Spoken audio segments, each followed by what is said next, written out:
There's something so special about creating Christmas ornaments by hand. In this tutorial, I'm transforming a simple ornament into the sweetest little snowman couple using rice paper, air dry clay, winter greenery, faux snow, and glitter that catches the light just right. Hello, my crafty friends. I'm Donna from Mason Creations, etc. And welcome to my channel. If you're ready, my friends, let's make a mess. This is a plastic egg-shaped ornament. It's in two pieces because it's fillable, but I'm not going to do that. So I'm gluing the two sides together using Aleene's tacky glue. My crafty friend Barbette asked me if I'd make her an egg-shaped Christmas ornament. Barbette, this video is for you. I wiped off any excess glue that squeezed out after pressing it together. Then I added a couple pieces of painter's tape to hold it and then let it dry for a few hours. I'm going to brush on Polyvine's multi-surface lacquer in a dead flat finish. I'm using the dead flat finish because I want to remove the shine. It's specially formulated to create a durable bond on slick, non-porous surfaces such as plastic, glass, ceramic, and metal. That bond acts as a gripping layer that allows paints, decoupage papers, or transfers to stick more effectively. Without it, top layers may chip, scratch, or peel. For best results, I'm going to let this dry overnight. This and all the products you're going to see me use today came from decoupagenapkins.com, my wonderful sponsors. I am using a sponge to add Dixie Belle chalk paint in the color cotton. The sponge lays more paint on your piece for the first coat. I'll be adding a second coat, but I'll use a brush for that one. You can use a sponge again if you prefer. I'm going to be decoupaging and I need a white surface for that. Make sure you always paint white or a very light off-white wherever you're going to decoupage rice paper or a napkin. White allows the colors in your images to look more vibrant. Dark colors will make your images look dark and muddy.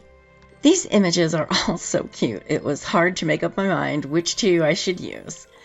I finally made up my mind and now I'm going to get the paper prepped for decoupage. I'm using a water brush to separate my images. A water brush has a cartridge that you fill with water and then brush it on the napkin or rice paper. The water dispenses easily, so this is really convenient. You always want to tear your rice paper or napkin instead of cutting it.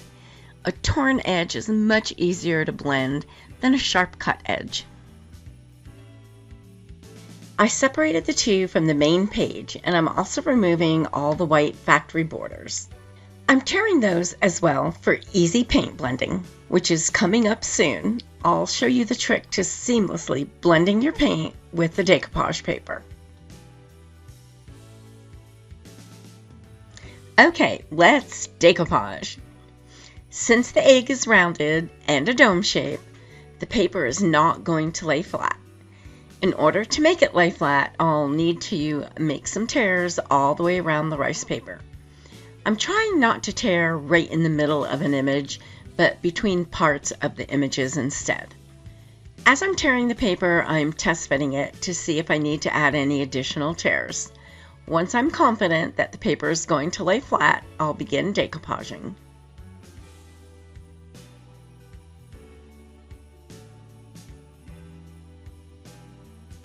I'm using Polyvine Heavy Duty Wood Varnish as my decoupage adhesive today.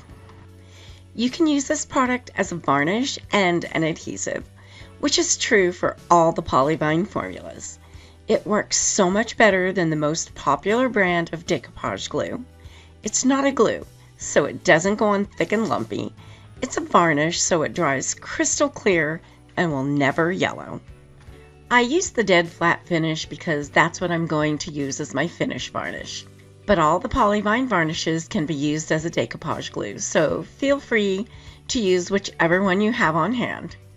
Because you're watching this video today, decoupagenapkins.com is going to give you a 10% discount on one order that's a minimum of at least $50. This is a one-time discount and is good on your entire order when you use the code MASON10 in all caps at checkout. You can also use this discount in conjunction with the free shipping on orders over $75. So now you can get that mold you've been eyeing or some additional rice papers you've been wanting. Even if you've been ordering from them in the past, you can still take advantage of this one-time 10% discount when using the code above. I'll leave all this information for you in my description box below. I cut up a Ziploc bag, misted it with some water, and I'm smoothing out the rice paper with it. This will flatten out the rice paper and remove any air bubbles that may be under the paper. I always do this with a piece of plastic so my rice paper doesn't get damaged. I let the first side dry for a couple of hours, and then I did the exact same thing with the other image on the other side of the ornament. I hung it up using a pipe cleaner and let it dry for a couple more hours. Where are you all watching from, my crafty friends? Let me know in the comments. I just love to see what cities and countries all my friends are watching from. I'm filming from sunny Las Vegas, Nevada in the United States. Now that it's dry, I'm going to give the entire ornament a coat of polyvine heavy-duty wood varnish in the satin finish. I'm going to be blending paint with the images, and it blends easiest on a shiny surface. The satin varnish seals the edges of the paper so it won't soak up the paint, which makes it very visible. You won't see the edges of your rice paper when this is finished because of that one little step. The satin varnish between your rice paper and paint is the key and a very important step. I'll let that dry for an hour and then I'll begin blending paint. I'm studying the colors of the rice paper, and I'm mixing up some pale peach that will match this part of the paper. I'm using Pentart compact powder and some Dixie Belle chalk paint in the color cotton.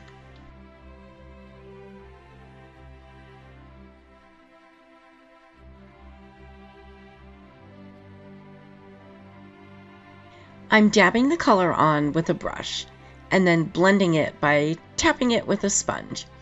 I'm using a makeup sponge to get some nice fine blending. One of the secrets to blending your color is to bring it right up onto the existing color in the rice paper. This will blend the two colors together if they don't match exactly.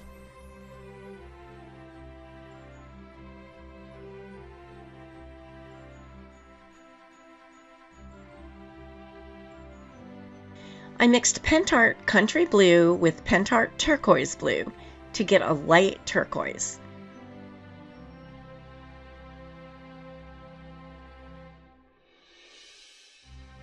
I mixed the Country Blue with a little bit of a bright purple to get the next color.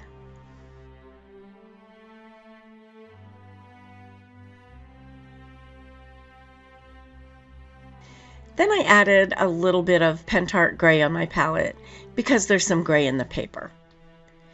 I'm going to dab all of those colors right into the peach and blend them together with my sponge. I'm going back and forth with all the colors including the peach, and I'm going to keep blending until I like the way it looks.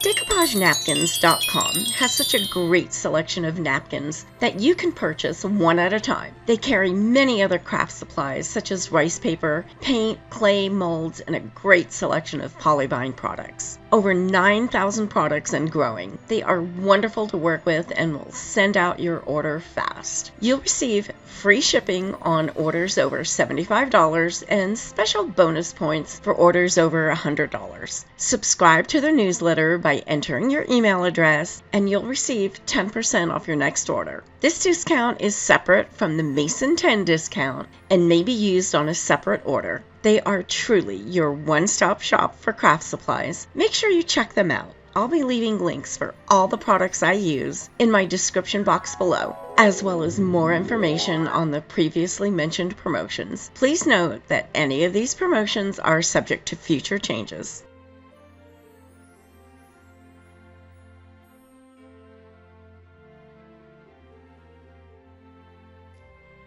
At the end, I added a little white at the top to lighten it up.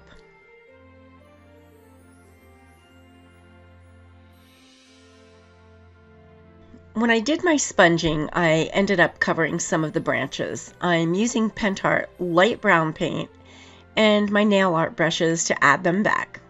I let all the paint dry for about 30 minutes and then gave the entire ornament a coat of heavy-duty wood varnish in the dead flat finish. I'm using the dead flat as my final varnish because I want this to look really soft. And then I let that dry for an hour. The only shine will be the ribbons at the top and the glitter. Yep, I said glitter. Stay tuned for the glitter storm. I'm using my favorite Doss clay to make some embellishments for this project. Doss clay is so easy to work with, dries quickly, and has very little shrinkage or cracking when dry. It's perfect for making molded pieces. After pressing the clay into the molds, I'm scraping off the excess with my palette knife.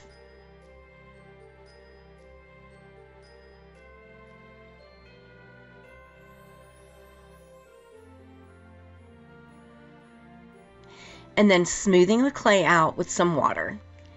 Then I'll put them in the freezer for 20 minutes. Freezing the clay makes it rigid so they just pop out of the mold easily. No tiny little limbs will break off.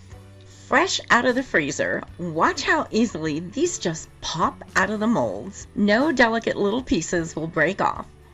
They are frozen solids, so I'll need to let them thaw for a few minutes, but not in the mold. Make sure you remove them from the mold right away as soon as you take them out of the freezer.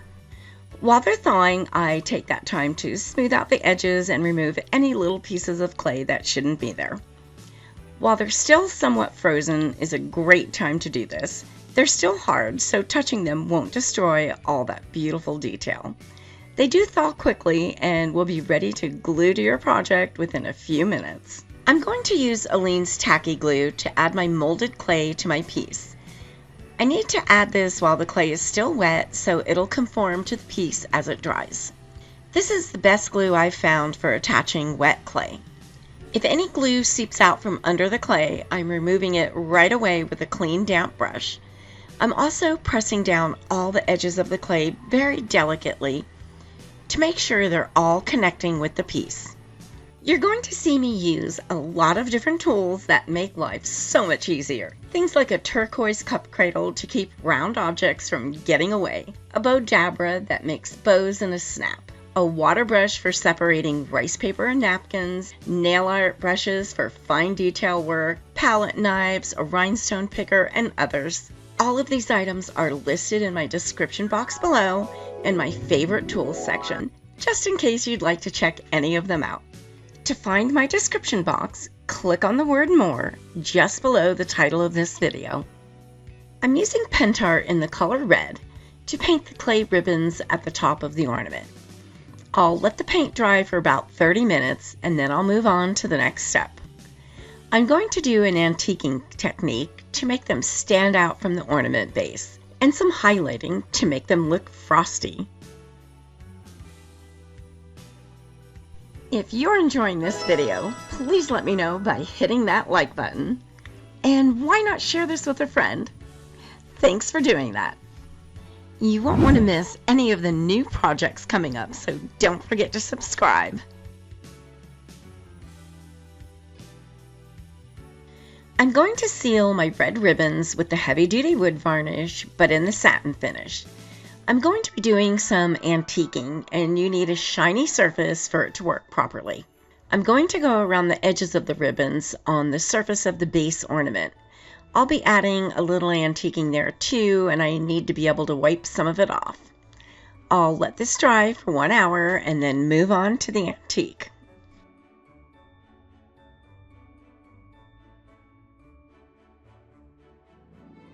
I'm using Folk Art Antique in the color Wooden Bucket Brown.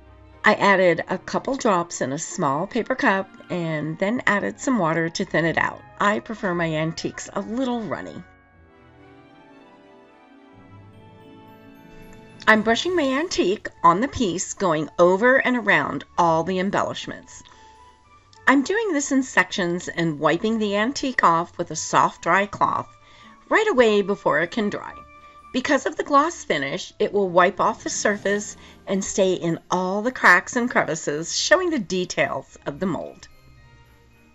Antiquing gives your embellishments some depth and dimension, making everything look 3D instead of flat. What a difference it makes. Everything just comes to life now. I'm holding my ornament upside down while I'm adding the antique. Most of this has the dead flat finish on it, so if I get any antique on it, there will be no wiping it off. I'm being very careful not to let any drip in that direction. I let the antique dry for an hour or so and then added another coat of satin varnish on just the ribbons to seal the antiquing. I let that dry for an hour and then touched up the dead flat varnish around the ribbons. I'm going to add some metallic wax rub to just the ribbons. I am using the color White Pearl, and it's going to give the ribbons a frosty glow, which is going to match their scarves. That will need to dry for about an hour, but won't need to be sealed. I'm putting a small amount of the rub on my finger and rubbing it together with my thumb. Smearing it around like that prevents a large amount of your product ending up in one place. I'm very lightly just rubbing it across the raised areas. It will highlight them and make the ribbons look beautiful. It's time for glitter. I'm using one that's just clear, no color at all. It won't really look like glitter on the piece, it'll just add some awesome glittery shine. I'm going to put this on the base ornament around all the ribbons. Not on the ribbons, just around them. I'm using the satin varnish as my glue. I'm brushing on just a little bit, then I'll shake that glitter. I test all the products that I recommend in my videos. I won't recommend anything that I haven't used myself and prefer. If I'm recommending it, you can bet it's a great product. Each product will be listed in my description box below and will have a blue link to make it easy for you to find. Any of the links I provide are safe for you to click on. To find my description box, click on the word More just below the title of this video. I'm going to glue some silver ball chain over the seams where I attached the two pieces.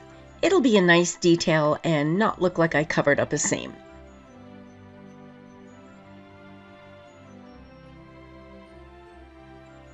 I used a damp brush to wipe off any of the excess glue. I let the one side dry before I turned it over and did the other side. I strung some red satin ribbon through the loop at the top and tied it in a knot.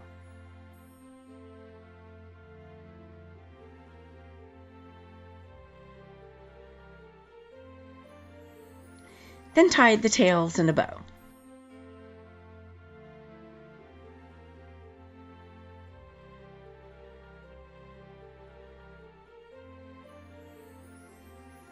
Now I'm going to add some Christmas greenery around the top of the ornament.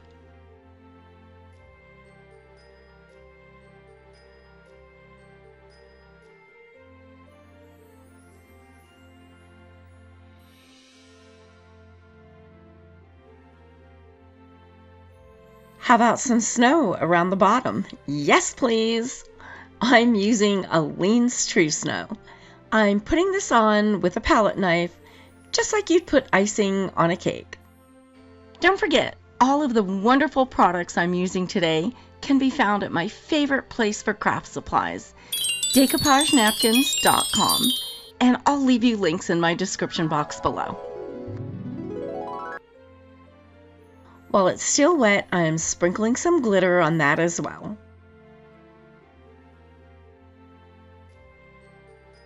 I added just a tiny bit of snow on their scarves and his hat using a small brush. Then, of course, a little glitter.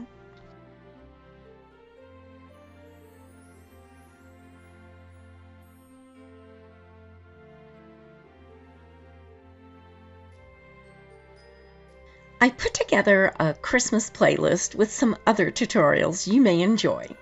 Click the picture on the right to be taken to that playlist. I'm so happy you were here with me today, and thanks so much for watching. I can't wait to see you all next week.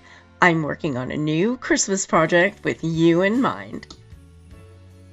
You can subscribe by clicking my picture in the top right corner.